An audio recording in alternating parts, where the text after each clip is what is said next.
Last class में तक किसी को डाउट है तो आप पूछ सकते हैं। लास्ट क्लास तक किसी को डाउट है?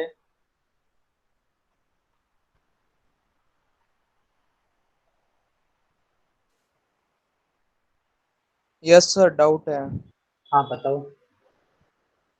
सर ये जो अपन स्टार्टिंग पॉइंट और एंड पॉइंट जो निकालते हैं, उसको ये जो लाइन आप जोड़ते हो वो कैसे जोड़ते हो, मतलब वो ग्राफ कैसे बन रहा है वो समझ नहीं आ रहा। ग्राफ कैसे बन रहा है वही हाँ। पूछ रहे हो आप? देखो, हाँ। जब जब मैं स्टार्ट पॉइंट कहाँ से करूँ, सपोज मान लो कि मेरे पास स्टार्ट पॉइंट आ गया -90, एंड पॉइंट का आ गया -270। ठीक है, तो आपने ये आपने इमेज एक्सिस ले ली, ये रियल एक्सिस ली। ठीक है, आपका जो स्टार्ट पॉइंट कितने पे आ रहा है, सपोज -90 पे, राइट? और जो एंड पॉइंट आ रहा है वो आपका आ रहा है -270 पे। ठीक है, तो आपका स्टार्ट और जो आपके पास जो मैग्नीट्यूड है, मैग्नीट्यूड कितना आया था? मतलब मैग्नीट्यूड, इस वाला में तो मैग्नीट्यूड मुझे पता नहीं है, जिसमें पता है उसमें बताओ, लिख रखा हूँ ना। ये है, ये वाला ग्राफ से देता हूँ सपोज ना, इससे आपको और क्लियर हो जाए। इसमें आपके पास जो आपके पास मैग्नीट्यूड आ रहा है वो कितना आ रहा है, 1, और आपके पास एंगल है 0 डिग्री, राइट? तो मैं लिख देता हूँ start point magnitude is 1, right? और एंगल कितना है, 0 डिग्री। ठीक है, और एंड पॉइंट आपका आ रहा है, एंड पॉइंट देखो कितना आ रहा है, मैग्नीट्यूड कितना है, 0, और एंगल आपका -180, राइट? तो मैग्नीट्यूड आपका 0 और एंगल कितना आ रहा है, -180। अब आपके पास एक एफ प्लेन है, इमेजिनरी एक्सिस आगे मेरे पास रियल एक्सिस। ठीक है, अब फर्स्ट वाला जो स्टार्ट पॉइंट है उसका जो मैग्नीट्यूड देखो कितना है 1, और मैग्नीट्यूड 1 कहाँ आएगा, रियल एक्सिस पर, इसके राइट हैंड साइड में आएगा। सपोज ये मैग्नीट्यूड 1 है, दिस पॉइंट इज 1, ठीक है, 1,0, ठीक है, 1,0।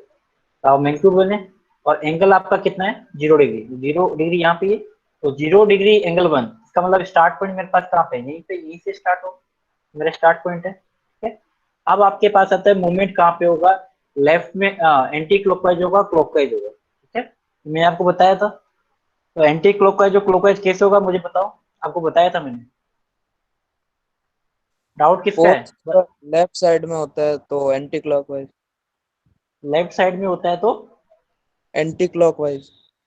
और राइट साइड में होता है तो क्लॉकवाइज। Clock clockwise. ऐसे बताया था मैंने आपको। कहाँ पे रहते हो आप? जो लेक्चर पढ़ा है उसी को नहीं पता है तो डाउट किससे क्लियर होगा? मैंने आपको क्या बताया था, कोई दूसरा बता सकता है? How to define direction anticlockwise और क्लॉकवाइज। जब आपके पास, अगर पोल्स अगर पास में है, ठीक है, पोल्स अगर ये मेरे पास इमेज से इसके अगर पोल्स पास में है, डेट मीन्स वो जो डायरेक्शन होगी क्लॉकवाइज होगी। अगर जीरो पास में है डेट मीन्स एंटी क्लॉकवाइज होगी। ये बताया था मैंने आपको। तो पहले तो आप लेक्चर जो मैंने दे रखा है उसको ढंग से सुनो और देखो आराम से। और आपको खुद को नहीं पता है तो फिर आप कैसे कर पाओगे? ठीक है ना, तो पहले तो आप लेक्चर को सुनो अच्छे से। ठीक है, तो मैंने आपको बताया तो डायरेक्शन जो है वो डिफाइन करते हैं पोल्स और जीरो से। अगर पोल्स पास में है तो आपके पास बिल्कुल हिमांशु ने जैसे बताया क्लॉकवाइज डायरेक्शन है, और जीरो जो है तो मेरे पास एंटी क्लॉकवाइज डायरेक्शन है। यहाँ पर जीरो तो कोई है ही नहीं है, पोल्स ही है। इट मीन आपकी जो डायरेक्शन होगी क्या होगी, क्लॉकवाइज। इसका मतलब जो डायरेक्शन क्या होगी, क्लॉकवाइज। ठीक है, डायरेक्शन यहाँ से स्टार्टिंग में डायरेक्शन क्या होगी, क्लॉकवाइज होगी। हमने क्लॉकवाइज डायरेक्शन कर ली। ठीक है, अब एंड पॉइंट पे आते हैं। एंड पॉइंट मेरे पास कहाँ पे है, मैग्नीट्यूड 0 और एंगल -90। एंगल -90 मेरे पास ये वाला एंगल है। ठीक है, -90 ये होगा कि नहीं होगा? और इस एक्सिस पे मेरे पास मैग्नीट्यूड 0 कहाँ पे आएगा, इस पॉइंट पे आएगा, राइट? इसका मतलब खत्म कहाँ पे हो रहा है, इस पॉइंट पे एंड हो रहा है। यहाँ से स्टार्ट हुआ, यहाँ पे एंड हो गया। ये तो बनाया है। तो आपको डायरेक्शन डिफाइन करनी है, मैग्नीट्यूड और एंगल डिफाइन करना है। तो यहाँ से स्टार्ट करना है, यहाँ से खत्म करना है।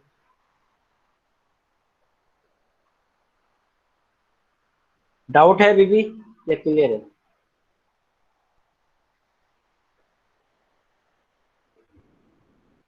हाँ या ना, कुछ तो बोलो। यस सर, क्लियर है। क्लियर है, ठीक। आगे बढ़ रहे अपन। उसके बाद में अपन, सबसे इंपॉर्टेंट टॉपिक है ये वाला, स्टेबिलिटी वाला, राइट?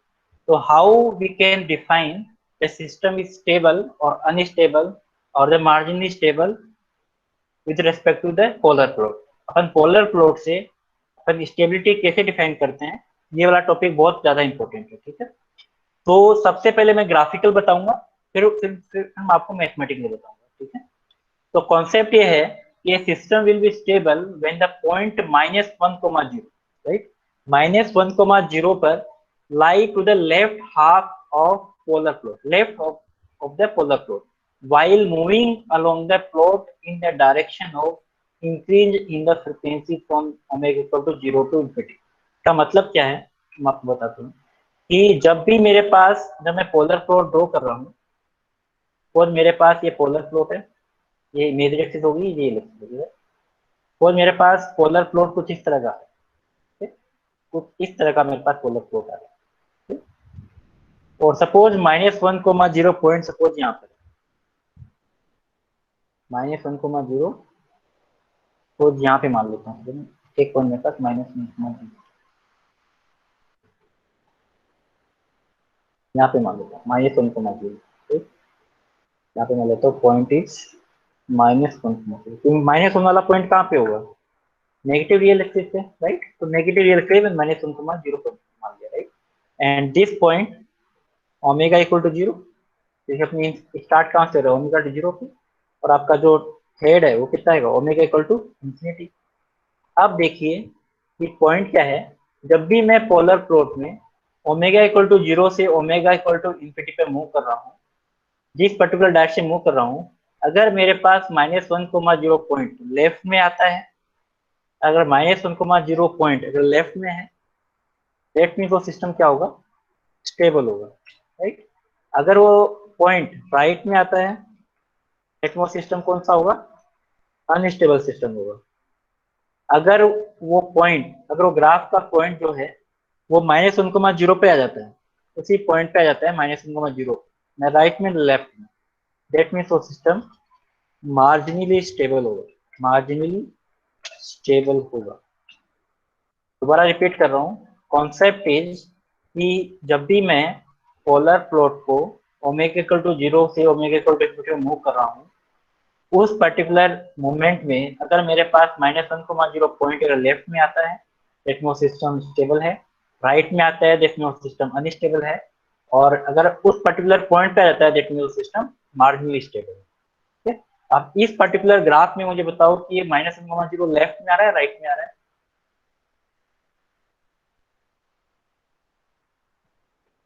लेफ्ट में आ रहा है, दैट मींस सिस्टम क्या होगा,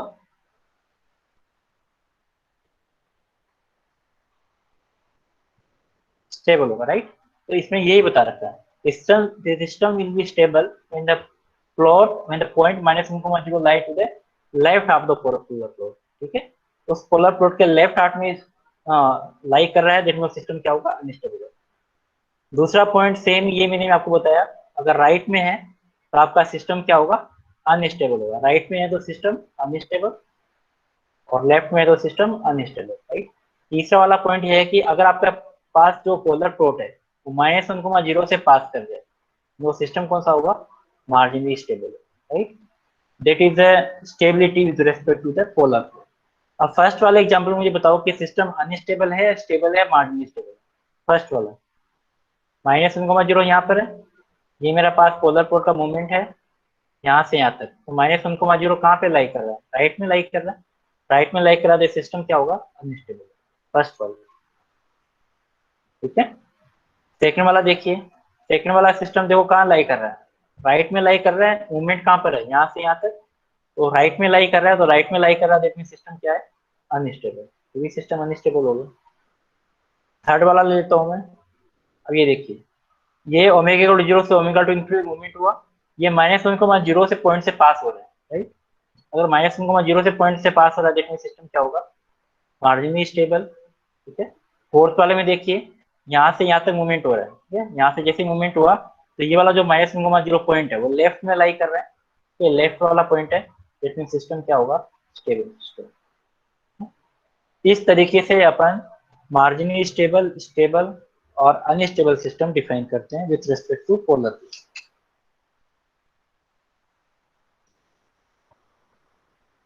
इस वाले पॉइंट्स में किसी को डाउट है तो बताइए। सर डाउट ये है कि सर जैसे कि ये जो कर्व बन रहा है ना सर, हाँ हाँ, जैसे पल्स टाइप में कर्व बन रहा है, अगर ये स्क्वायर टाइप में हो तो भी चल जाएगा या फिर ऐसे ही बनना है? नहीं स्क्वायर में नहीं बनेगा, कर्व कर्व में बनेगा। देखो तो अपन सर उसके लिए अपन तो वही बता सर रहा हूँ ना, उसके लिए फिर अपन है अपन ना, अपन को इसका कर्वेचर अपन डिफाइन नहीं कर सकते, ठीक है। अपन क्या है, इस कर्वेचर नहीं डिफाइन कर सकते। आप स्क्वायर में बनाओगे, अब स्क्वायर में बनाओगे तो स्क्वायर में नहीं बना सकते, बट अपन कर्वेचर भी डिफाइन नहीं कर सकते। तो इसमें आपको करना क्या है, जहां से आपको स्टार्ट करना वहां पे खत्म करना है। जैसे मैंने ये ग्राफ बनाया, इसकी जगह आप अगर इस तरह से ग्राफ बना दो, इस तरीके से ग्राफ बना दोगे तो भी चल जाएगा, इस तरीके से बना दोगे तो भी चल जाएगा। बट ऐसे नहीं है कि आप ग्राफ यू बना दो, यू बना दो, ये नहीं चलेगा। मेरी बात समझ पा रहे हो, कर्वेचर ओके पर डिफाइन नहीं कर सकते। अगर आप ये ग्राफ यू बना के यू बना दो तो भी चल जाएगा, यू बना के यू बना तो भी चल जाएगा, यू बना के यू बना तो भी चल जाएगा। बट आपको यू स्क्वायर में ऐसे नहीं बनाना, ये नहीं चलेगा, ठीक है। अपन इसमें कर्वेचर डिफाइन नहीं कर सकते, ठीक है। ये अच्छा डाउट है कि अपन इसमें कर्वेचर डिफाइन नहीं कर सकते हैं। बट आपको जो डायरेक्शन है वो ये लेंगे। अब जैसे यहाँ डायरेक्शन आप लोगे ना, ये देखो ये डायरेक्शन, ये वाला जो पॉइंट है इस तरीके से नहीं बनाना। सर, अगर है अब ना आप, वो सर वो ओमेगा हाँ, जीरो और इनफाइनाइट के बीच में सर कोई एक पॉइंट एज्यूम करके कर ले तो सर पता चल जाएगा ना कर्व कैसे अब जाएगा? आवाज गूंज रही है, आवाज क्लियर नहीं आ रही, ये दोबारा बताइए।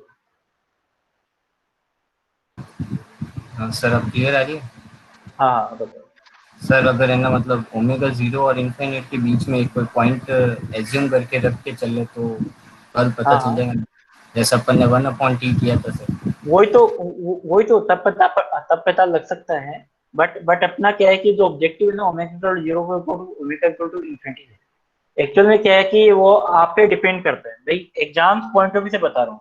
एक्चुअल में तो आप जब y equal to f x कोई ग्राफ आता है तो आप क्या करते हो, सिंपली जैसे मान लो y equal to f x graph है, एफ ऑफ एक्स है, तो आप क्या करते हो, x की value different different value put करते हो तो आपके पास कर्वेचर आ जाता है।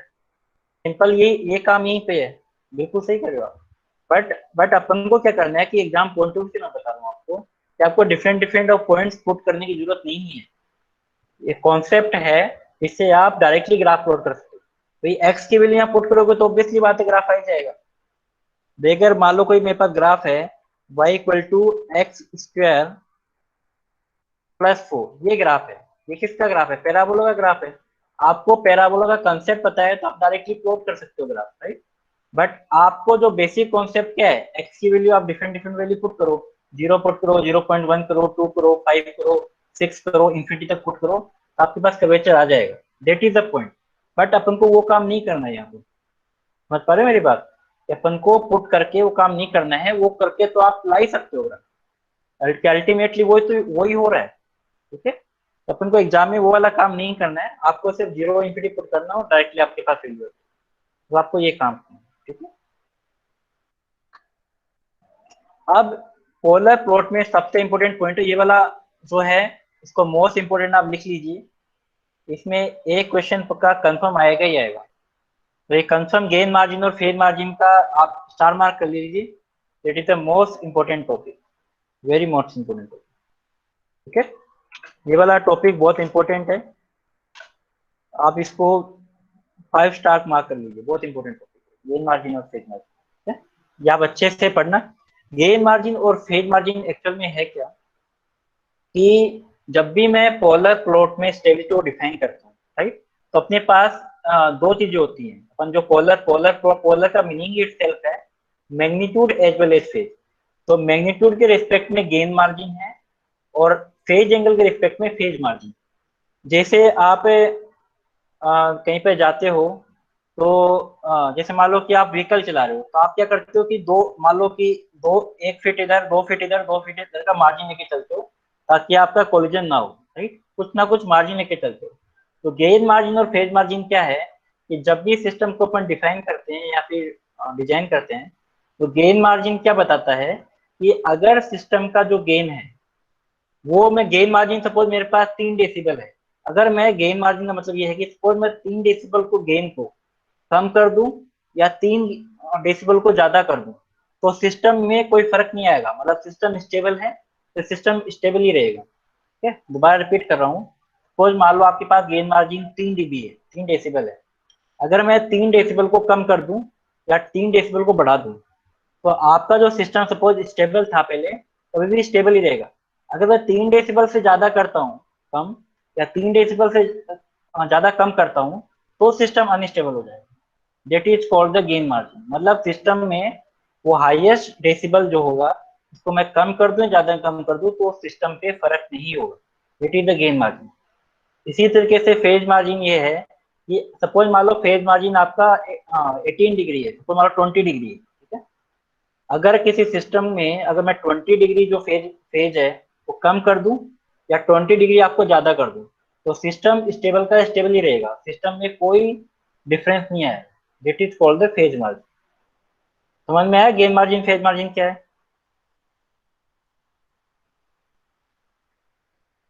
ठीक है, कि अगर मैं सिस्टम में उतना कम कर दूं ज्यादा कर दूं तो सिस्टम में कोई डिफरेंस नहीं आएगा। ठीक है, तो सबसे पहले अपन बात करेंगे गेन मार्जिन की, फिर अपन बात करेंगे फेज मार्जिन की। जब भी मैं गेन मार्जिन की बात करता हूं, तो gain margin always calculated at omega PC, always calculated at omega PC, and omega PC is called phase cross over frequency. तो मैं क्या कहूंगा, PC means phase cross over frequency, omega is the frequency and PC means phase cross over frequency.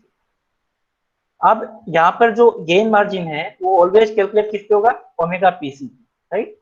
और जो phase margin है वो होगा omega GC पे। फेज मार्जिन, अबे ओमेगा जीसी ओमेगा पीसी क्या है वो आपको बताऊंगा। Omega GC is called the gain cross over frequency, is the gain cross over frequency. उल्टा है यहाँ पे, मतलब गेन मार्जिन कैलकुलेट हो रहा है फेज क्रॉस ओवर फ्रीक्वेंसी पे, और फेज मार्जिन कैलकुलेट हो रहा है गेन क्रॉस ओवर फ्रीक्वेंसी पे, राइट। अब फेज क्रॉस ओवर फ्रीक्वेंसी का क्या मीनिंग है, frequency eight which it crosses the negative real axis is called the phase cross over frequency, right. तो मेरे पास एक इमेजिनरी एक्सिस है, ये रियल एक्सिस है, तो मेरे पास नेगेटिव रियल एक्सिस कौन सी है, यहाँ से यहाँ तक वाली, ये नेगेटिव रियल एक्सिस है। अगर मेरे पास कोई पोलर प्लॉट इस सपोज सपोज इस पॉइंट को कट कर रहा है, राइट। ये मेरा मान लो मेरे पास पोलर प्लॉट इस तरह जा रहा है, तो इस पॉइंट को इसने यहाँ पे कट करा, राइट। इसका मतलब क्या है कि इस पॉइंट पे जो फ्रिक्वेंसी होगी, ये सपोज मान लो ये मेरे पास ओमेगा इक्वल टू 0 है, और मान लो इस तरह से कुछ ग्राफ जा रहे हैं आपका, ये ओमेगा इक्वल टू इन्फिनिटी है, राइट। ये ओमेगा टू इन्फिनिटी, तो ग्राफ यहाँ से स्टार्ट हुआ यहाँ तक गया, इसका मतलब इस पॉइंट पे कुछ ना कुछ फ्रिक्वेंसी होगी। इसका मतलब कि जो ये वाला जो नेगेटिव रियल है उसकी जो एंगल हो कितना, -20 डिग्री। इसका मतलब है अगर मेरे पास कोई polar plot negative real axis को कट करता है, तो उस जिस पॉइंट को कट करेगा वहां पर जो फ्रीक्वेंसी होगी that is called the phase क्रॉसर frequency. इसको मैं इस तरीके से डिफाइन कर सकता हूँ। सेकेंड तरीके से मैं डिफाइन कर सकता हूँ, अगर मेरे पास कोई पोलर प्लॉट है, अगर उस पोलर प्लॉट का जो फेज है वो -180 हो जाए, नेगेटिव रियल एक्सिस क्रॉस करने का क्या मतलब है, उस पॉइंट पर मतलब उसका जो फेज एंगल हो कितना, -180 है। मीन्स अगर मेरे पास वो फ्रिक्वेंसी जिस पर मेरे पास जो फेज है वो -180 हो जाए, तो भी उस फ्रिक्वेंसी को मैं क्या कहूंगा, फेज क्रॉस ओवर फ्रिक्वेंसी। इसका मतलब है जो अगर मेरे पास open loop transfer function given है, और मेरे पास उस पर्टिकुलर फ्रिक्वेंसी मेरे पास जो मैं एंगल अगर -180 कर दूं, राइट, तो मेरे पास कौन सी फ्रिक्वेंसी आ जाएगी, ओमेगा पीसी आ जाएगी। तो आपको क्या काम करना है, open loop transfer function find आपको दे रखा है, उसका फेज एंगल आप -180 कर दो, और उस पर्टिकुलर पॉइंट पे आप omega equal to omega PC find कर लो, और जो फ्रिक्वेंसी आएगी that is called the phase cross over frequency. इसमें किसी को डाउट है तो बताइए, बहुत इंपॉर्टेंट है, अगर ये क्लियर नहीं होगा तो फिर क्वेश्चन नहीं होगा।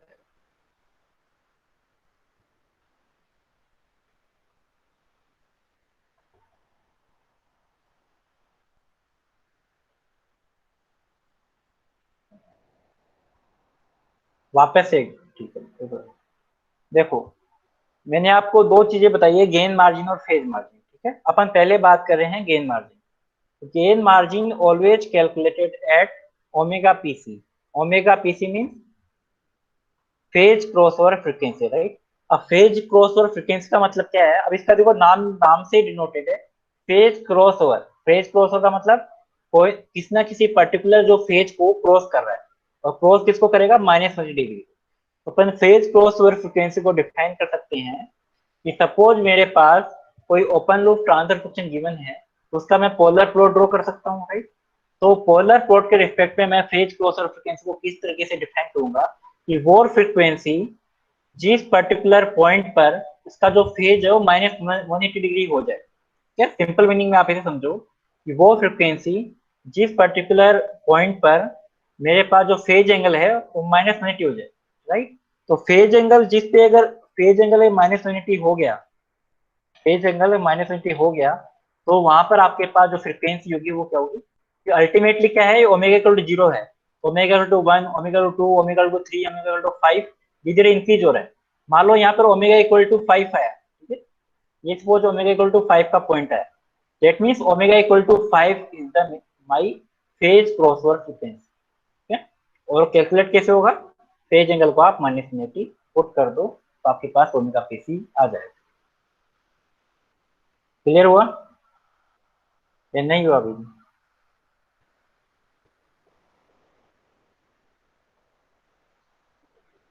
एक का ही आंसर आ रहा है, बाकी सब कहाँ बैठे हैं?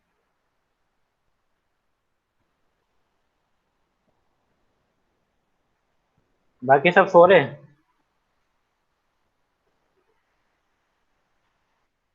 और अच्छी बात है। ठीक है, अब अपन कैलकुलेट करेंगे गेन मार्जिन। अब गेन मार्जिन किस तरीके से कैलकुलेट करते हैं वो देखिए। अपने पास कोई ओपन लूप ट्रांसफर फंक्शन होगा, G of S H of S, right. उस ओपन लूप ट्रांसफर फंक्शन का अपन रेसिप्रोकल निकालेंगे, राइट। उस पर्टिकुलर ट्रांसफर फंक्शन का अपन मैग्नीट्यूड निकालेंगे, और मेरे पास मैग्नीट्यूड एम है, राइट। और उसका अपन रेसिप्रोकल ले लेंगे, that is called the gain margin.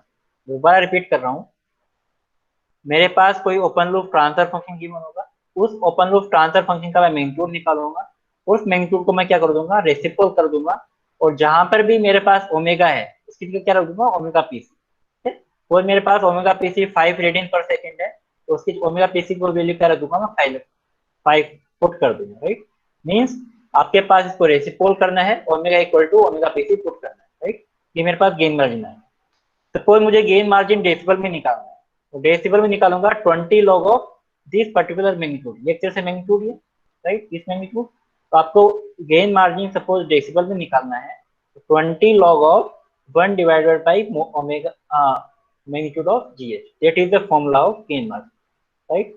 ये फॉर्मूला आपको याद करना है, राइट। तो आपने कैलकुलेट करा मैग्नीट्यूड, उसका रेसिप्रोकल निकाला, और 20 लॉग ऑफ करा, तो आपके पास गेन मार्जिन आ जाएगा। ठीक है, तो ये दोनों फॉर्मूले आपको याद करना है, एक तो ओमेगा पीसी के लिए और एक गेन मार्जिन के लिए, राइट। ठीक है, ब्रैकेट में केजी क्या है, केजी मतलब इसको मैंने कोई नोटेशन दिया है, तो आप कुछ भी दे सकते हो, जीएम दे दो, एक ही बात है। तो केजी मैंने इसको डिनोट किया है, आप कुछ भी दे सकते हो, गेन मार्जिन जीएम दे दो। ठीक है, तो नॉर्मली नॉर्मली जो बुक्स है वो केजी में लेती है, तो मैं केजी में लिया। आप चाहो तो इसको जीएम दे दो, एक ही बात है, कुछ भी दे सकते हो, राइट। मोस्टली बुक्स केजी में लेते हैं। क्लियर है, तो ये फॉर्मूला है एक ये वाला। और आपको गेन मार्जिन निकालना है, अब मैं दोबारा रिपीट कर दूं आपको, अगर आपको गेन मार्जिन निकालना है सबसे पहले क्या निकालोगे, ओमेगा पीसी, इस फॉर्मूले से, राइट। इस फॉर्मूले से गेन मार्जिन ओमेगा पीसी निकालोगे, ओमेगा पीसी पता चल गया, तो ये फॉर्मूला यूज में लेना है, राइट। ये दोनों फॉर्मूले यूज में लेके ही आपके पास क्या आएगा, गेन मार्जिन आएगा, राइट। तो दोनों फॉर्मूले बहुत इंपॉर्टेंट है, दोनों फॉर्मूले याद करने हैं, पहला वाला और दूसरा वाला, राइट। अब अपन आते हैं फेज मार्जिन पे, राइट। अब फेज मार्जिन जब भी अपन कैलकुलेट करते हैं तो अपन बात करते हैं ओमेगा जी सी, राइट। गेन मार्जिन जब भी मैं फाइंड करूंगा तो अपन बात करेंगे ओमेगा पीसी की, और फेज मार्जिन की जब भी मैं बात करूंगा, जब मैं बात करूंगा ओमेगा जी सी। तो what is the GC, GC is called the gain crossover frequency. अब आपको समझ में आ गया होगा यहाँ पर क्या क्रॉस होगा, गेन क्रॉस होगा, राइट।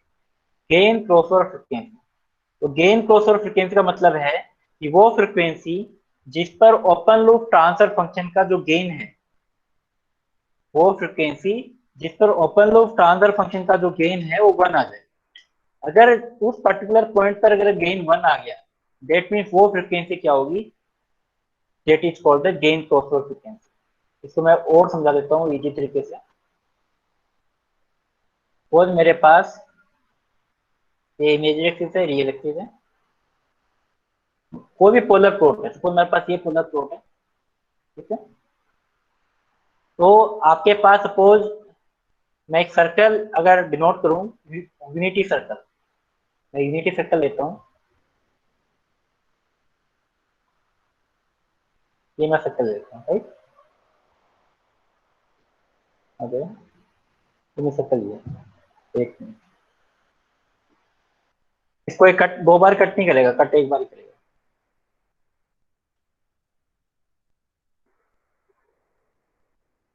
तो मैं एक बार रिमूव कर देता हूँ।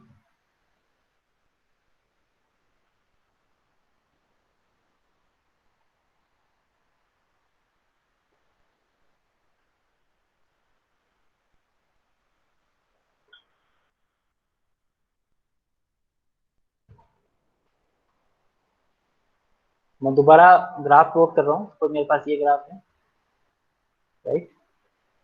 अब इसको क्या है कि मैं एक यूनिट सर्कल ड्रॉ कर रहा हूँ, यूनिट सर्कल ड्रॉ करूंगा तो ये वाला जो पॉइंट आपके पास एक बार ही कट करेगा इस पर्टिकुलर एक्सिस को, ठीक है। तो ये मैं यूनिट सर्कल ड्रॉ कर रहा हूँ। तो इसका मतलब ये है कि जब भी आप पोलर पोलर जो कोऑर्डिनेट डिफाइन करते हो, इसका मतलब यहाँ पर इस पर्टिकुलर सर्कल में मैं कोई भी पॉइंट ले लूँ तो इसकी जो वैल्यू कितनी होगी, 1, रेडियस कितनी होगी, 1, यहाँ पर भी 1 होगा, यहाँ पर भी 1, यहाँ पर भी 1, राइट।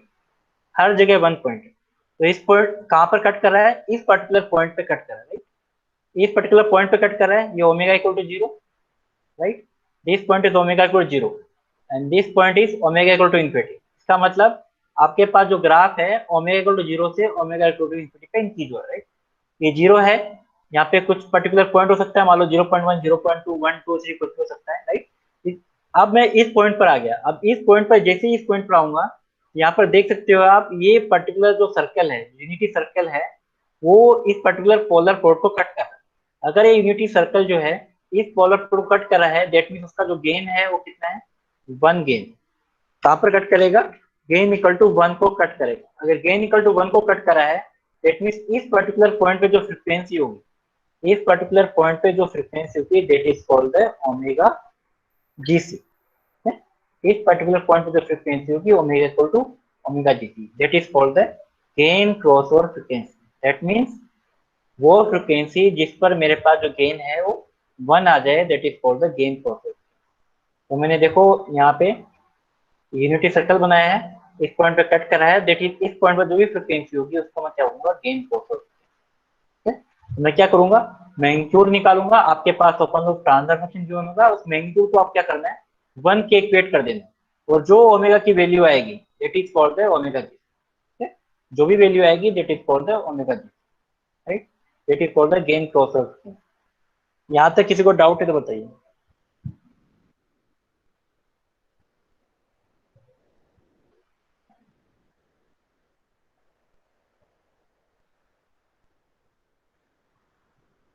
क्लियर है, जैसे आपने फेज एंगल डिफाइन करा वैसे मैंने gain gain margin sorry gain cross over frequency define, right.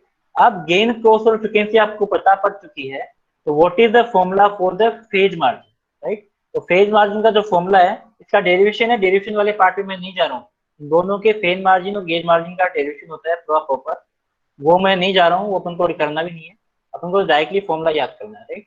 तो फॉर्मूला जो फेज मार्जिन का है, equal to 180 degree plus angle of fix है, एंगल ऑफ जीएच आपको open loop transfer function given होगा, उसका आप एंगल निकाल लो, और उस particular open loop transfer function के एंगल के डेरिवेशन में आप क्या पुट कर दोगे, ओमेगा जीसी। इस पर्टिकुलर इक्वेशन से आपके पास ओमेगा जीसी आ जाएगा, और ओमेगा जीसी आप यहाँ पे पुट कर दोगे तो आपके पास क्या आ जाएगा, फेज मार्जिन। वो जो एंगल मेरे पास आया 40 डिग्री, राइट। सपोज आपने कैलकुलेट करा ओमेगा जीसी, सपोज कुछ आया तो आपने पुट किया है 40 डिग्री आएगा, तो आपके पास फेज मार्जिन कितना हो जाएगा, 180 प्लस 40, टोटल कितना हो जाएगा, 220। तो इस तरीके से आप फेज मार्जिन और गेन मार्जिन कैलकुलेट कर सकते हैं। अनटिल एंड अनलेस आपको क्या पता होना चाहिए, आपके पास ये 4 फॉर्मूले हैं। गेन मार्जिन के लिए 2, एक तो ये वाला फॉर्मूला और एक ये, 2 फॉर्मूले गेन मार्जिन के लिए, 2 आपके पास फेज मार्जिन के लिए। ठीक है, तो आपको गेन मार्जिन आपको अगर फाइंड आउट करना है तो 2 फॉर्मूला यूज में लेना है, और आपको गेन मार्जिन तो फेज मार्जिन फाइंड आउट करना है, ये दोनों फॉर्मूले यूज में लेना है। ठीक है, तो फॉर्मूला इंपॉर्टेंट है, अगर आपको फॉर्मूला याद नहीं है तो फिर नहीं हो पाएगा। ठीक है, तो पूरे कंट्रोल सिस्टम में फॉर्मूले बहुत इंपॉर्टेंट है, याद नहीं है तो फिर कुछ नहीं हो पाएगा। यहाँ तक किसी को डाउट है तो बताइए। अब थोड़ा मैं और डीप में जाऊंगा, गेन मार्जिन और फेज मार्जिन को अपन कैसे डिफाइन कर रहे हैं, किस तरीके से स्टेबिलिटी है। अगर ये समझ नहीं आया तो भी डाउट पूछ लो, आगे वाला पार्ट नहीं समझ में आया।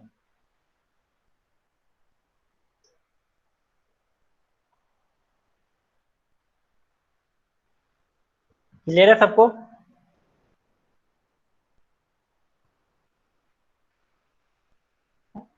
अब देखिए, आपने इतना समझ लिया है कि गेन मार्जिन और फेज मार्जिन में कैसे कैलकुलेट करते हैं।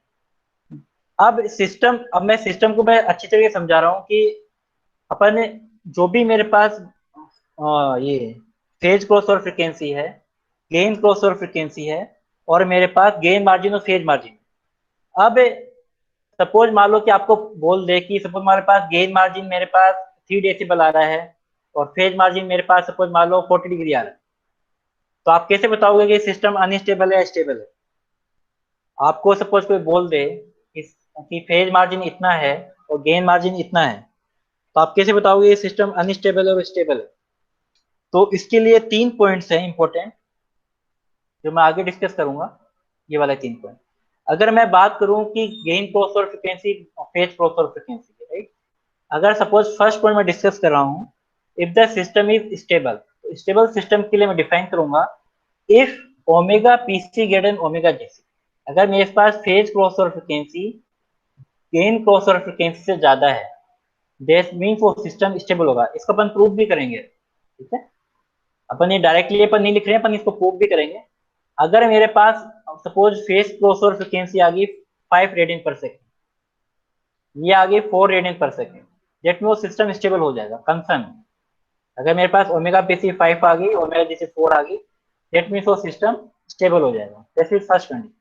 सेकंड कंडीशन, अगर मेरे पास गेन मार्जिन अगर 0 डेसिबल से ज्यादा आ जाए, अगर गेन मार्जिन मेरा पास 0 डेसिबल ज्यादा आ जाए, मीन्स पॉजिटिव आ जाए, तो मेरे पास जो सिस्टम होगा स्टेबल होगा। Second point. थर्ड पॉइंट, अगर मेरे पास जो फेज मार्जिन है, अगर मेरे पास फेज मार्जिन है वो 0 डिग्री से ज्यादा आ जाए, दैट मीन्स वो भी उस केस में भी सिस्टम क्या होगा, स्टेबल होगा। तो 3 पॉइंट है, 3 पॉइंट में से एक भी अगर सेटिस्फाई होता है, दैट मीन्स सिस्टम क्या हो जाएगा, स्टेबल हो जाएगा। राइट, मतलब ये वाले दोनों पॉइंट साथ में है और ये वाला पॉइंट साथ में, मतलब ये वाला जो एक पॉइंट है, ये कंडीशन आ जाती है तो सिस्टम स्टेबल है। ये दोनों कंडीशन अगर साथ में आती है, दैट मीन्स सिस्टम भी स्टेबल है। राइट, अगर मैं कहूँ कि गेन मार्जिन सपोज है 5 डेसिबल और फेज मार्जिन है 3 डिग्री, दैट मीन्स सिस्टम क्या होगा, स्टेबल होगा। अगर मैं बोलूँ कि ओमेगा पीसी 5 रेडियन पर सेकेंड है, ओमेगा जीसी 3 रेडियन पर सेकेंड है, दैट मीन्स वो भी सिस्टम क्या होगा, स्टेबल होगा। राइट, तो इस तरीके से आप सिस्टम को स्टेबिलिटी डिफाइन कर सकते हैं। Second point, unstable. अगर मेरे पास omega PC less than omega GC है, अगर ये कम हो जाए, दैट मीन्स सिस्टम अनस्टेबल हो जाएगा। इसके जस्ट अपोजिट, अगर मेरे पास gain margin less than 0 degree है, उस केस में सिस्टम क्या होगा, अनस्टेबल होगा। फेज मार्जिन आपका लेस देन 0 डिग्री है, दैट मीन्स वो सिस्टम क्या होगा, अनस्टेबल होगा। ठीक है, ये दोनों कंडीशन सेटिस्फाई आ जाए, दैट मीन्स वो सिस्टम अनस्टेबल होगा।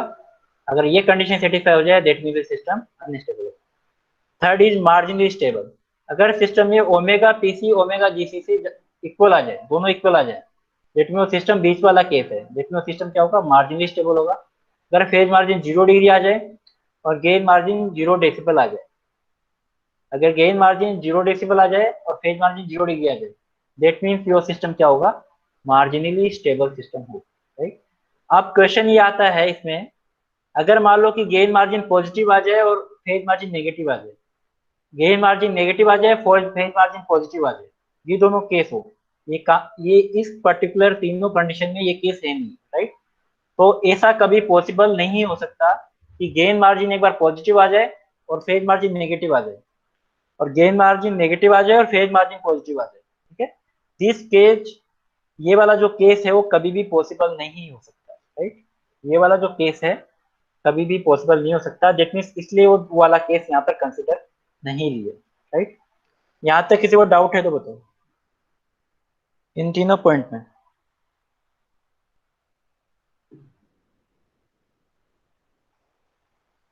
कोई डाउट नहीं है। अब अब मैं इसको क्या है कि थोड़ा सा और इलेबरेट करूंगा समझने के लिए, तो आपको और क्लियर हो जाएगा, राइट। आपके एग्जाम में नहीं आएगा, बट आपको समझने के हिसाब से बता देता हूँ कि अपन अपना क्या सिस्टम स्टेबल कैसे हो रहा है, अनस्टेबल कैसे हो रहा है, ठीक है। एग्जाम पॉइंट ऑफ व्यू से नहीं है, ये मैं आपको वैसे बता रहा हूँ। सपोज मेरे पास इमेजिनरी एक्सिस है, ये मेरे पास सपोज रियल एक्सिस है, ये रियल एक्सिस है, ये इमेजिनरी एक्सिस है, ठीक है। और सपोज मेरे पास एक यूनिट सर्कल मैं बना लेता हूँ, ये मेरे पास गेन मार्जिन फेज मार्जिन देखना है मेरे को, मैं एक यूनिट सर्कल बना लेता हूँ।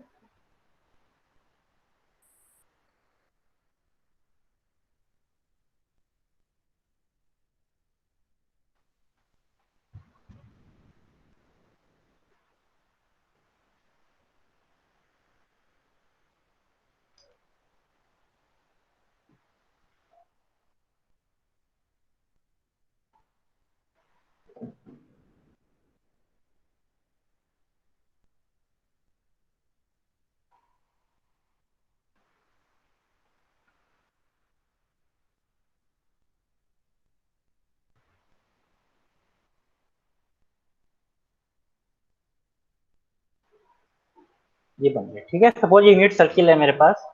अब मैं आपके पास एक पोलर प्लॉट देता हूँ, सपोज मेरे पास पोलर प्लॉट ये वाला, ये पोलर प्लॉट है, इसको ध्यान से समझना, बहुत इंपॉर्टेंट पॉइंट बता रहा हूँ आपको। ये मेरे पास सपोज एक पोलर प्लॉट है, राइट। यहाँ पर मेरे पास जो ये वाला पॉइंट है वो ओमेगा इक्वल टू 0 है, ठीक है, और दिस इज ओमेगा टू 0। और मेरे पास ये वाला जो पॉइंट है वो ओमेगा इक्वल टू इन्फिनिटी, ये वाला पॉइंट ओमेगा टू इन्फिनिटी है। इसका मतलब जो मेरे पास ओमेगा वो धीरे धीरे इंक्रीज हो रहा है, और यहाँ पर ओमेगा टू इन्फिनिटी पहुंच गया, राइट। और ये वाला जो पॉइंट आपके पास जो यहाँ पे कट हो रहा है, ये वाला जो पॉइंट कट हो रहा है, वो पॉइंट कौन सा है, -1,0। ये यूनिट सर्किल है, इसका मतलब ये पॉइंट कितना होगा, -1,0, ठीक है।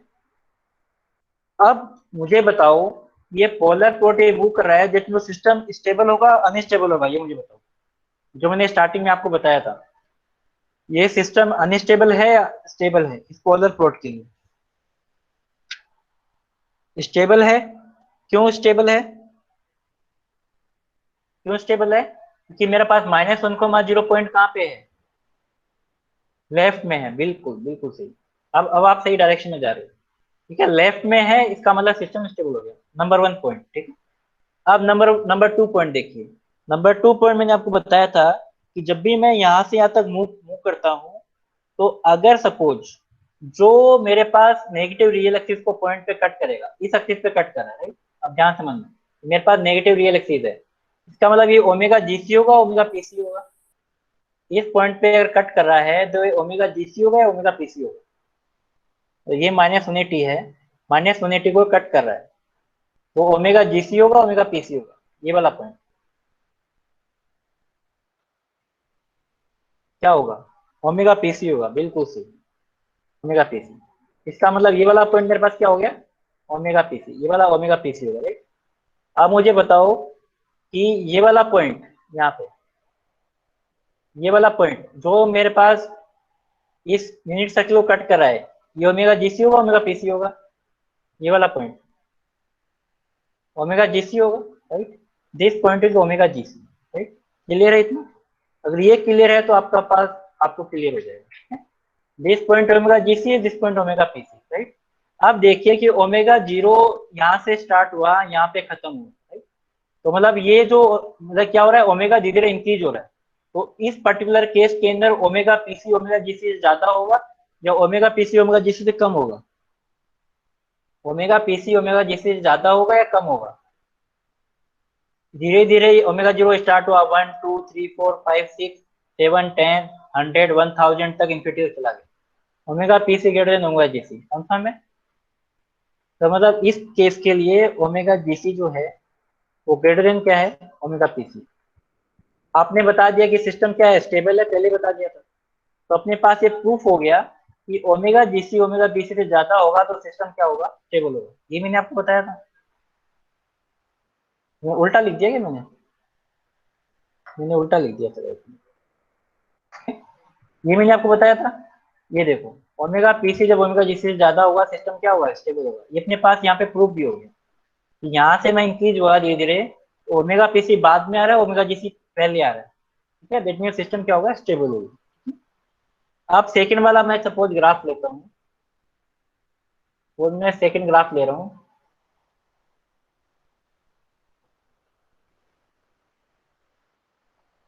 यहाँ से स्टार्ट हुआ सपोज,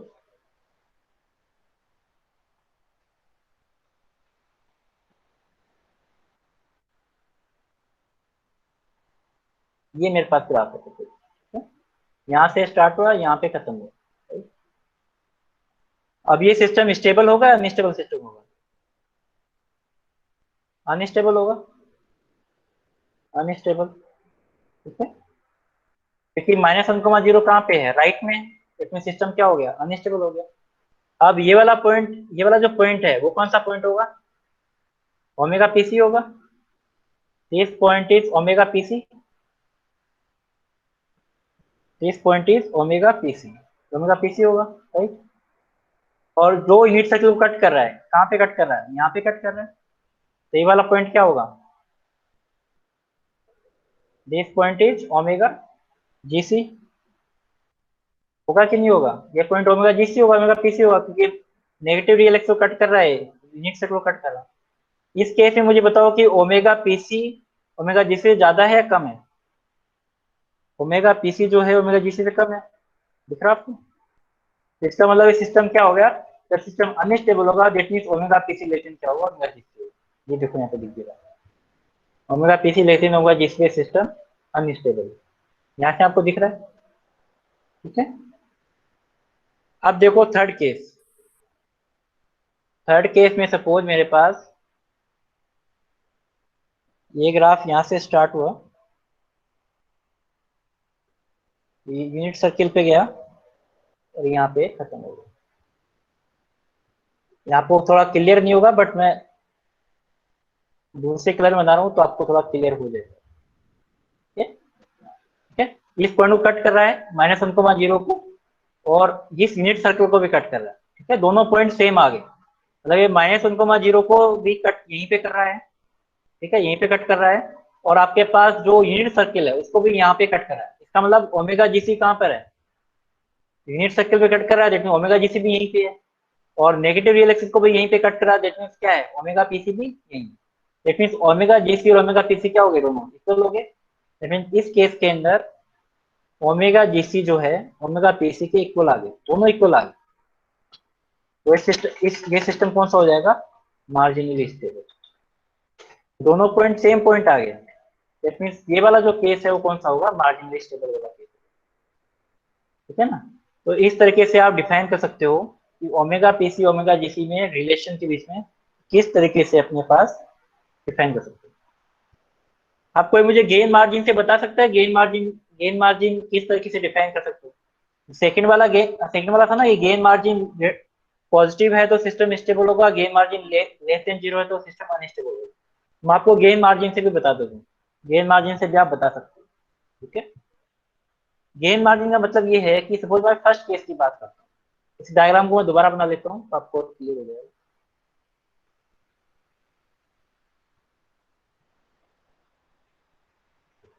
ये मेरे पास सपोज ये वाला ग्राफ था,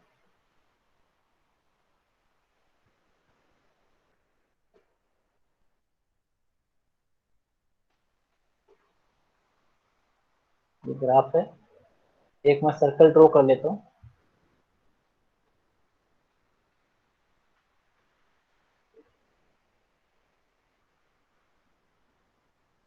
ये मेरे पास ये सर्कल है सपोज, यूनिटी सर्कल है सपोज। ठीक है, ये वाला मेरे पास ग्राफ है, राइट। अब यहाँ पर जो ये मेरे पास पोलर प्लॉट है, और पोलर प्लॉट में मैंने आपको बताया था जो गेन मार्जिन है, ऊपर जाइए, ये देखिए, ठीक है। अभी देखिए गेन मार्जिन मैंने आपको बताया था 1 divided by mode of GH, तो मेरे पास ओपन लूप ट्रांसफर फंक्शन है, उसका मोड उसका रेसिप्रोकल, ठीक है। तो सपोज आप ये मान लो इसको, ये मेरे पास कि इस पॉइंट पे सपोज है, देखो इस मैग्नीट्यूड कहाँ से कहाँ तक आएगा, ये वाला मैग्नीट्यूड यहाँ से यहाँ तक आएगा। इसका मतलब ये अगर 1 है, ये डिस्टेंस सपोज 1 है, आप यहाँ से देख सकते हो डिस्टेंस सपोज 1 है, तो ये डिस्टेंस क्या होगी, 0.2 0.3 0.4 कुछ भी हो सकती है, लेकिन डिस्टेंस क्या होगी, 1 से कम होगी, राइट। 1 से कम होगी नहीं होगी, 1 से कम होगी, ठीक है। अगर ये डिस्टेंस 1 से कम है तो उसका जो रेसिप्रोकल है 1 upon mod of ji H, का रेसिप्रोकल क्या होगा, 1 से ज्यादा होगा। मैं दोबारा रिपीट कर रहा हूँ, ये जो डिस्टेंस है वो 1 है, इसका जो इस पर्टिकुलर फ्रिक्वेंसी पर, ये फ्रिक्वेंसी कौन सी है, ओमेगा पीसी। ओमेगा पीसी पर जो मेरे पास मैग्नीट्यूड आ रहा है वो 1 से कम आ रहा है, ये यहाँ से डिस्टेंस 1 है, ये डिस्टेंस 1 से कम है, ये डिस्टेंस अगर 1 से कम है तो 1 अपॉन मोड ऑफ जीएच क्या आएगा, 1 से ज्यादा आएगा। 1 से ज्यादा आप कुछ भी मान लो, 1.5 1.7 2 3 4 कुछ भी मान लो। इसका मतलब जो ये वाली जो वैल्यू आ रही है आपके पास, वो 1 से ज्यादा आ रही है, ये वाली जो वैल्यू आ रही है 1 से ज्यादा आ रही है। तो आप कैलकुलेट करके देखो 20 log ऑफ 10, या आप कुछ भी ले लो, 1 से ज्यादा कुछ भी ले लो, 2 ले लो सपोज, तो 20 log ऑफ 2 की वैल्यू देखो कितनी आ रही है, पता चल जाएगा आपको। 20 log ऑफ 2 की वैल्यू कैलकुलेट करके देखो कितनी आ रही है, कुछ भी ले लो 1 से ज्यादा, 1.5 ले लो, 4 ले लो, 5 ले लो, 2 ले लो, कुछ भी ले लो, तो 20 log ऑफ 2 कितनी वैल्यू आ रही है, आप कैलकुलेटर से कैलकुलेट करो तो पता लग जाएगा।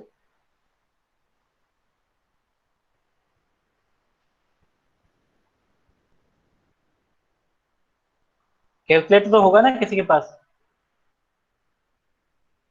20 log ऑफ 2 कैलकुलेट करके देखो कितनी वैल्यू है, 1 से ज्यादा कुछ भी वैल्यू ले लो। 6.02 हिमांशु ने कैलकुलेट करा है, 6.02, ठीक है। टू टू लेके कैलकुलेट करा है, बाकी जगह कैलकुलेट करोगे तो भी आपके पास वैल्यू अलग आएंगी, बट आप देख सकते हो, ठीक है, बाकी वैल्यू भी देख सकते हो। यहाँ पर 6 का मतलब ये 6 dB है, 6 dB का मतलब 0 से ज्यादा है, और मैंने आपको बताया है जब 0 से ज्यादा होता है तो सिस्टम की देखो गेन मार्जिन अगर 0 से ज्यादा होता है दैट मीन सिस्टम क्या होगा, स्टेबल होगा। दैट मीन्स ये वाला जो केस है वो किसका है, स्टेबल सिस्टम का केस ही है, देखो मैंने कैलकुलेट किया है स्टेबल सिस्टम का केस ही। तो आप गेन मार्जिन से भी देख सकते हो, ठीक है। तो अपने पास इस तरीके से आप देख सकते हो, जो भी मेरे पास ये मैंने लिखा है यहाँ से यहाँ तक जो लिखा है वो सही है, गलत नहीं है, तो आप कैलकुलेट करके भी देख सकते हो, ठीक है। तो आपने दोनों तरीके से देख लिया, आपने कैलकुलेट करके भी देख लिया, और डायरेक्टली आप ये चीज याद भी कर सकते हो डायरेक्टली, ठीक है। तो ये रिजल्ट जो है वो वैलिड है, इस तरीके से आप ग्राफ से भी डायरेक्टली देख सकते हो। अगर मान लो सपोज दूसरा वाला केस है, उसमें क्या होगा, मान लो दूसरा वाला जो केस है वो यहाँ से यहाँ तक है, ये वाला जो केस है सपोज, तो उस वाले केस के अंदर जो डिस्टेंस है, ये जो डिस्टेंस है यहाँ से यहाँ तक की, वो क्या होगा, 1 से ज्यादा हो जाएगी। ये डिस्टेंस है 1 से ज्यादा है, तो 1 अपॉन मोड ऑफ जीएस क्या हो जाएगा, 1 से कम हो जाएगा, राइट। 1 से सपोज आप कम कोई भी वैल्यू ले लो, सपोज मैं 0.5 ले लेता हूँ, कुछ भी वैल्यू ले लो 0.5, तो कैलकुलेट करके देखो 20 log ऑफ 0.5 कितना आ रहा है, ये कैलकुलेटर से कैलकुलेट कर देखो कितना आ रहा है इस केस के लिए। इस केस के लिए आप कैलकुलेट करके देखो 20 log ऑफ 0.5 कितना है, ये डिस्टेंस 1 से ज्यादा है, 1 अपॉन मोड ऑफ जीएस, ये डिस्टेंस 1 से कम हो जाएगी, और 20 log ऑफ 0.5 देखो कितना है, कितना रहा है, -6.02। इसका मतलब जो मेरे पास गेन आ रहा है वो क्या आ रहा है, नेगेटिव आ रहा है, आ रहा है नेगेटिव। तो देखो gain margin less than 0 dB है, तो अगर नेगेटिव है दैट मीन सिस्टम क्या है, अनस्टेबल है, तो सिस्टम अनस्टेबल केस है। अब थर्ड वाला केस देखो, थर्ड वाला केस में क्या था, ये -1,0 पे कट करा था, दैट मीन सिस्टम की डिस्टेंस कितनी है, 1 है, डिस्टेंस एग्जैक्ट 1 है। तो इसका अगर आप रेसिप्रोकल करोगे तो डिस्टेंस कितनी आएगी, 1/1, 1 ही आएगी। तो इस केस के लिए आप कैलकुलेट करोगे 20 log ऑफ 1, तो 20 log ऑफ 1 देखो कितना आ रहा है, log 1 0 होता है, तो देखो मतलब जो गेन मार्जिन आपके पास कितना आ रहा है, 0 आ रहा है, ये देखो गेन मार्जिन 0 डेसिबल, ठीक है। तो आप जो ग्राफ से भी देख सकते हो, ये आप डायरेक्टली भी याद कर सकते हो। तो gain margin phase margin positive है तो सिस्टम स्टेबल है, और gain margin phase margin negative है, अनस्टेबल है, 0 डिग्री है तो 0 डिग्री और 0 डेसिबल है तो सिस्टम मार्जिन स्टेबल। और जो मैंने दो केस आपको बताए हैं, that two case are not exist, वो केस एग्जिस्ट करते ही नहीं। अगर गेन मार्जिन पॉजिटिव आएगा तो फेज मार्जिन कंफर्म है, पॉजिटिव आएगा ही आएगा। ठीक है, ठीक है। तो इस तरीके से आप डिफाइन कर सकते हो गेन मार्जिन और फेज मार्जिन। यहां तक कोई डाउट है तो बताओ, बहुत इंपॉर्टेंट टॉपिक है, और कोई डाउट आ जाए तो पूछ लेना। कंफर्म 8 नंबर का है, 15 नंबर का न्यूमेरिकल आएगा ही आएगा इसमें।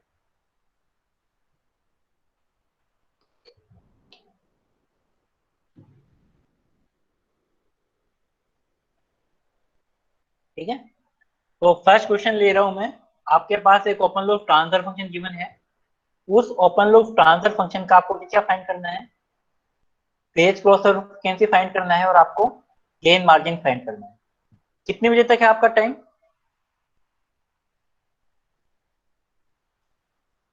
अच्छा सॉरी, 11:10 तक है। ठीक है, ओके।